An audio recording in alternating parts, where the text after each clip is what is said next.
Very good afternoon to you and welcome to the Farm Kenya show. My name is Nokip Kimboy and today we are having a very important conversation about fortification. Remember, the world right now has close to 8.2 billion people. Of those 8.2 billion, 3 billion actually do not have proper access or enough access to the much needed nutrients that we need to keep our bodies healthy. And there are different factors to this depending the kind of foods that you eat in different regions across the world. Also access is another aspect to eat. All these factored, 3 billion people need proper access to this critical nutrients. How do we achieve that? There are different elements, there are different vehicles to do that, and one of the most effective one that has worked in the past and works in the present and has so much potential in the future is matters to do with fortification. And that's the conversation that we're having today. And I have a very heavy panel here today. I'm glad that we have at the far end Mr. Rizwan Yusuf Ali, who's the Global Program Director for Millers for Nutrition. And also we have Elizabeth Kushni. Is it Kushni or Kashni? Both. They don't well, it doesn't matter. Yeah, but very interesting name there. She is the manager, Millers for Nutrition, East Africa, senior programs manager for Millers for Nutrition. So we'll get the East Africa perspective and also the global perspective. And I'm glad to have you guys here with us. But before even we come to our conversation, we have one of the features just to break it down for you. So that you're able to understand what exactly is fortification, and our conversation will add to it. Here is a story by Rosa Aguto going deep into matters fortification, why it's important, where are we as a country, and what can we do better. Take a look.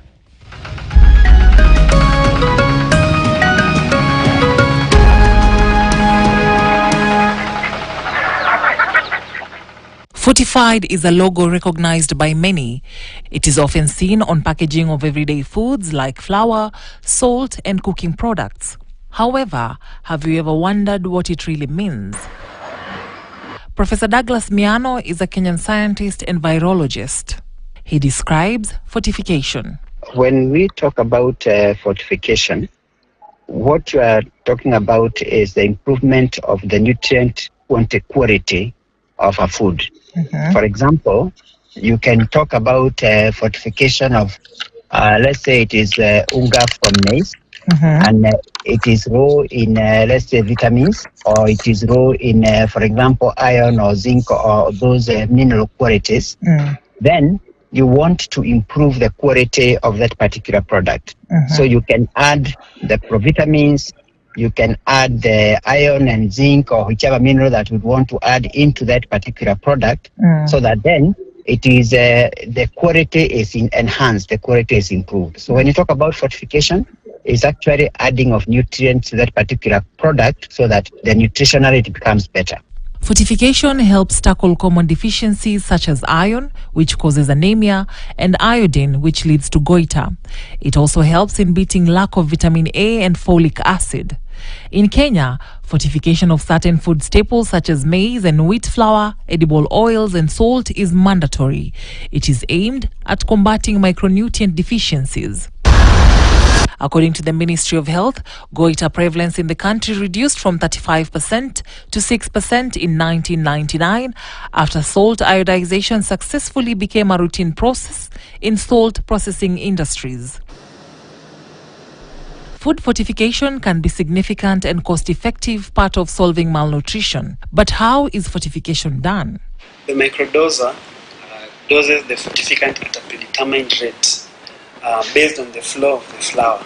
So if the flow rate is high, it will dose at a slightly higher rate. If it's low, it will also dose at a slightly lower rate. During sourcing of the fortificant, we communicate with our manufacturers in the country of origin to make sure that the fortificant is compliant with our requirements, our regulatory requirements. Engineer John Odada, head of operations at Mvita Oil, says in their fortification process, they use vitamin A palmitate that is measured in milligrams per kilo. Adhering to the Kenya Bureau of Standards levels is paramount. In our process of edible oils and fats, we are using vitamin A palmitate in our fortification processes. And it is measured in milligrams per kilo. And we normally use a standard, which is provided by Kenya Bureau of Standards, on the levels of fortification. There's a minimum level, there's the range within which we need to be doing our fortification. That is 20 milligrams per kilo to 40 milligrams per kilo of our oils or our fats. Odada says they monitor the data of fortification at every stage of production. We consistently monitor, even with independent labs, besides our internal laboratory, which helps us to monitor the batches that are going through fortification. They are reaching their levels. We also subject our products to external analysis to confirm to us that we are within the range, that whatever product we are giving to the market is within the range that is required. However, this process comes with its own fair share of challenges. In doing fortification, we are using premixes that are sourced through suppliers. Now, one of the ways that we are trying to implement to ensure that some of these areas are addressed so that there are no gray areas. For example, we are working with TechnoServe, helping us even with our premixes, taking it to independent companies, labs outside, especially in America, where they gauge for us the premix that we are using. Is it up to the standard? Because no one makes premixes here in Kenya. And therefore, wherever we source from them, we believe there's COA, Certificate of Analysis, that they give to us. But how do we reconfirm? Just to reconfirm, just in case we take it outside the country, just to reconfirm the premix that we are using is within the levels and standard that is required. And in so doing, we just want to be on the right dot, that whatever fortification we have done is going to be meeting the expectation of our consumers. Another challenge would be overlapping legal and regulatory requirements in cross-border countries. You'll find that maybe the level of micronutrients allowable in our country is different from the levels allowable in a different country. Rizwan Yusuf Ali is Programs Director for Millers for Nutrition at TechnoServe.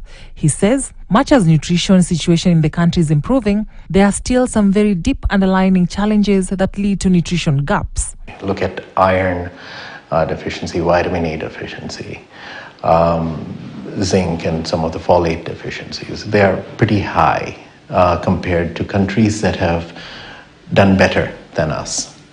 And therefore, we do need a concerted effort with several interventions, not only food fortification, but several interventions to address that and accelerate that faster. Rizwan also states that they work closely with communities that do not want handouts, communities that are looking for fair and easy access to foods that are safe and nutritious that they can use. The other thing we've learned is that for nutrition interventions to work, we have to consider how the realities of people, what they can afford, what they cook at home and what they have with their families. So nutrition interventions need to factor that in and factor the realities of how people consume foods for them to work. When we talk about affordable foods, so particularly in my program, which is addressing food fortification, we are trying to add very basic nutrients that are required for normal growth and productivity for the rest of the life. very small amounts of iron, vitamins, B vitamins into this. We try and put them into foods that are already consumed by communities and consumed by large segments of the population. So if you look at the Kenya diet, for example, we have flours, maize and wheat flour products that are widely consumed. Edible oil is also widely consumed. Rice is widely consumed. Salt is also universally consumed, in fact. But Kenya has actually done very well with salt iodization programs. So we start from there. These are the basic building blocks. These products are in the diet on a daily basis. So if we can use these products as vehicles and add small amounts of essential nutrients in them, we believe that we can get to a large population. However, building consumer trust has been a challenge. When you have interventions like food fortification, when you take flour that is fortified and flour that is non-fortified, us as consumers, daily buyers of this, it's not visible to us. The product doesn't look any different. So it's important to build the trust of the communities and to give them the means to be able to differentiate between what is good and where they may be paying for things that are not there in the product. So one of the areas of work within the program is we looked at an independent evaluation system, for example, for millers, which is called the Kenya Millers Fortification Index. And millers, food processors voluntarily participate in that, and they go through a very rigorous assessment of that. And through that, we rank them. And one, it helps them identify where their weak areas are. But by ranking them and producing a public-facing index, ultimately our aim is to provide consumers a reference point for when they are buying what is a good product out there. Since fortification of certain staple food is mandatory, they have to be certified by the Kenya Bureau of Standards, KEBS. KEBS establishes and enforces national standards for fortified foods, particularly in maize and wheat flour, edible oils, and salt. According to information published on the KEBS website, any manufacturer applying for the fortification logo must have acquired the S mark. The mark is 20,000 Kenya shillings per product, per brand, per site for 2 years exclusive of VAT. The S mark is a mandatory product certification scheme for locally manufactured products. To acquire the mark, manufactured goods are expected to meet quality. The Ministry of Health had a 5-year National Fortification Strategic Plan 2018-2022 as a key instrument to fight against micronutrient deficiencies in the country. The plan provided a strategic framework to improve the production and consumption of fortified foods to meet national nutritional needs. It was designed to guide the Ministry of Health and facilitate increased access to quality fortified foods for all Kenyans, addressing nutritional requirements for good health. According to Global Alliance for Improved Nutrition Gain, micronutrient deficiencies are widespread globally. Recent studies revealed that 1 in 2 children and 2 in 3 women are deficient in at least one micronutrient. In Kenya, the history of fortification began in 1970 when voluntary salt iodization began. In 1978, mandatory fortification of salt was enacted. In 1999, first Kenya National Micronutrient Survey was conducted. In 2000 to 2004, voluntary fortification of wheat and maize flour and oil began. In 2000 to 2004, voluntary fortification of wheat and maize flour and oil began. In 2005, Kenya National Food Fortification Alliance was established. In 2006, fortification standards for oils, fats was established and fortification logo developed. In 2009, fortification standards for wheat and maize flour was established. In 2011, second Kenya National Micronutrient Survey was conducted. In 2012, mandatory fortification of wheat and maize flour and oils, fats was enacted. In 2015, technical regulation developed and harmonized with East African Community. In 2016, there was surveillance, monitoring, enforcement and evaluation. In 2018, the Kenya National Food Fortification Strategic Plan was launched. Kenya is not the only country in Africa that has embraced food fortification. While the success story lives in fortification of salt, maize is also catching up. However, the rest of Africa has entrenched this as a policy. Wheat remains the most fortified food on the continent, embraced by 29 countries. Maize follows suit, with South Africa, Uganda, and Tanzania having passed legislations that mandate the fortification. In South Africa, maize fortification is customized to meet nutritional needs in untargeted regions based on demographic research. All ECOWAS countries have all mandated fortification of salt. Oil also has another target. Cameroon, Tanzania, and Mozambique have mandates for vitamin A fortification in cooking oil. Fortification may look like a small logo on your salt, flour, or oil packet, but behind it lies a powerful story of science, policy, and commitment to healthier communities. As Kenya continues to fight hidden hunger, fortification remains one of the most cost-effective tools to secure a healthier future for millions. Aguturuza, KTN.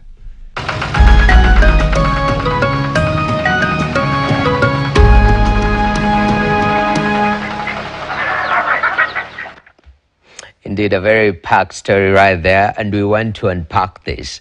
I know Agutu has mentioned, Rizwan, fortification might appear as a small logo on your packet of salt, on your packet of unga, but behind it, there is so much science. Maybe just to set the foundation, when you talk about fortification, what is that all about? Right, yeah. Thanks, Noah, first of all, for having us on the show. I think firstly we need to demystify fortification. Yeah, it's a small logo or something, but there is a lot that goes behind it. Mm-hmm. But in simple terms, what we need to grow properly is, besides the food and obviously the calorie intake to take the hunger away and to fuel us, are some very important vitamins and minerals. So if you talk about vitamin A, which prevents blindness, it improves your immunity. Iron improves your productivity, your energy levels. Also for mothers, addressing iron deficiency is very important because lack of iron in the body can result into high child mortality and mother mortality under extreme situations. If you look at folates, or folic acid that is added into food, it prevents neural tube defects when the mother gives birth. So we need to target the mother to not be deficient in folate. What else? Iodine, we know Kenya has been doing it for more than 3 decades now, and iodine not only prevents goiter, which we don't see anymore in the Kenyan population, but it improves. There is about a 10 to 15 IQ point gain for children that are not iodine deficient versus those that are iodine deficient. So these are a set of vitamins and minerals. You call it essential nutrients that we need to consume throughout our life, but in very small quantities. So that's one of the key nutrition interventions that has a huge return on productivity, on health burden in a population, and we need to get it out to people. This is something you need daily in your diet. Yeah.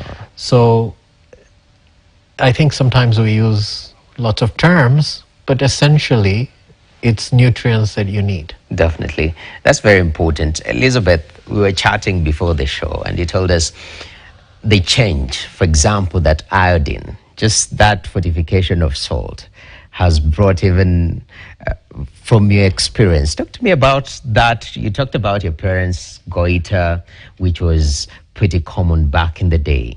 And because of this small intervention, of which it wasn't much announced, when you buy your salt, most likely there will be iodine in there. People just bought salt.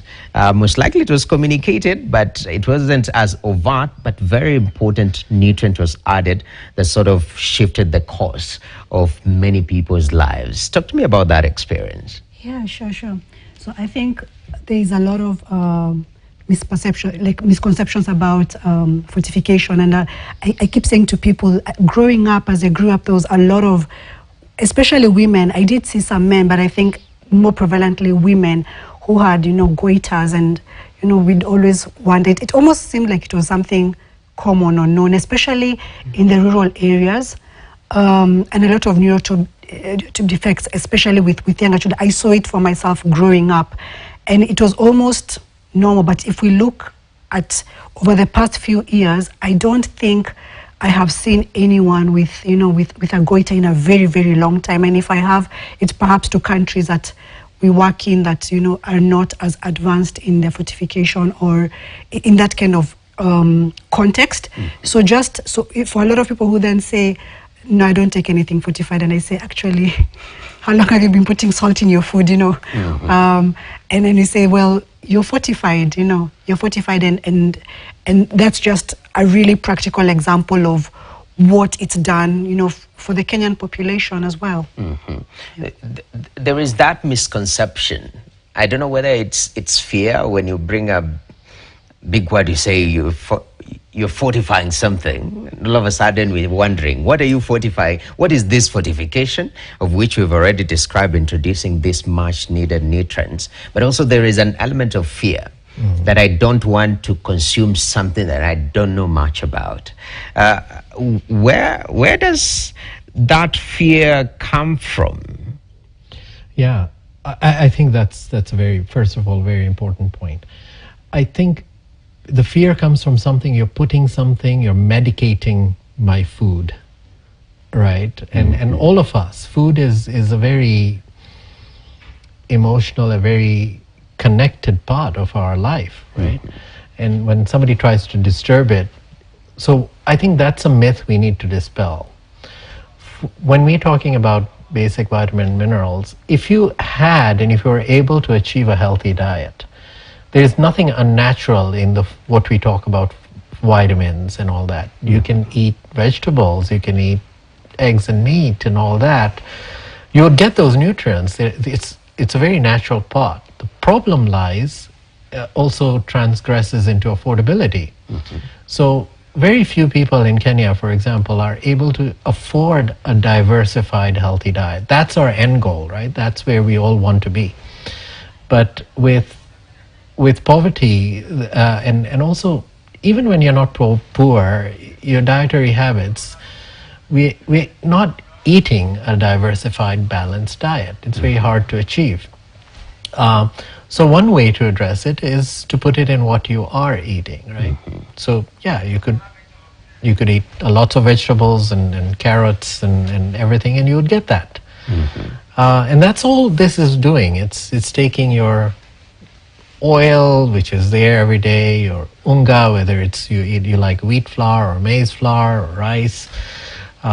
Salt we always use. Every human being eats a few grams of salt a day. Find those vehicles, put the nutrients in there, and one of the things is it doesn't require behavior change. Eat it the same way you're eating it. And let's try and what we call in the practice area, we're trying to fill a nutrient gap, but by using these common vehicles as just that, as vehicles. We're not trying to alter that at all. Yeah, and obviously you have to do it safely, and that's where the policies come in. Definitely. I mean, that transition, even when we started with salt, then thereafter it was like mandatory. There's always that transition of, we try it out, it's working, okay? How can we now make it mandatory? I'm looking at our cooking flour. I mean, cooking flour is one of them.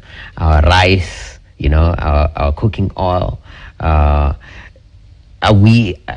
Talk to me about that transition, because I saw with salt in the story that Rosa Guter actually did. That policy change came pretty quick, just after a couple of years. Talk to me about that transition where it's almost you have to prove yourself. Is it a scientific process, Elizabeth, that has to happen? Fortify, let us observe the impact, then now take the necessary measures to make this a standard practice within a particular industry and also within our food ecosystem. Yeah, I think it's I think when I think about it, I see it for a number of reasons. So yes, number one, it's actually something that is studied. So you don't have professionals or food scientists or an entire government that just one morning wakes up and decides, we're just going to put out certain things in people's food.